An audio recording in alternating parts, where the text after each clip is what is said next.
2023-এর পুজো গিয়ে 2024-এর পুজো আসতে চললো, অথচ আমার পুজোর একটাও ভিডিও আপলোড করা নেই। তাই ভাবলাম এবারে ড্রাফটসগুলো ক্লিয়ার করাই যাক। আমরা পুজোতে গেছিলাম হিমুর হেসেল। হিমুর হেসেল হচ্ছে পূর্ব বাংলা এবং পশ্চিম বাংলার খাবার দাবারের জন্য বিখ্যাত। সত্যি বলতে আমি নিজে যেহেতু বাঙাল, তাই আমি জানি বাঙালরা কতটা খেতে ভালোবাসে অ্যান্ড তার থেকেও বেশি কিন্তু খাওয়াতে ভালোবাসে।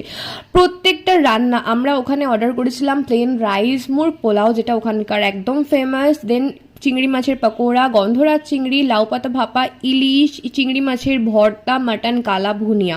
প্রত্যেকটা খাবার অনবদ্য ছিল, যে কোনো বাইরের রেস্টুরেন্টে খাচ্ছ মনে হবে না। ভীষণ ঘরোয়া খাবার দাবার and ambience was so good. প্রত্যেকটা দেওয়ালে হাতে আঁকা, ভীষণ ভালো লাগছিল। দেন আমরা মা ফ্লাইওভার ধরি বাড়ি আসার জন্য, অ্যান্ড মা ফ্লাইওভারের ভিউটা জাস্ট দেখো, মানে আকাশ পুরো কালো মেঘে ভরে গেছিলো অ্যান্ড তার মধ্যে সানসেট, অসাধারণ লাগছিল। এনিওয়েজ ভিডিওটা ভালো লাগলে অবশ্যই লাইক করো আর চ্যানেলটা কিন্তু সাবস্ক্রাইব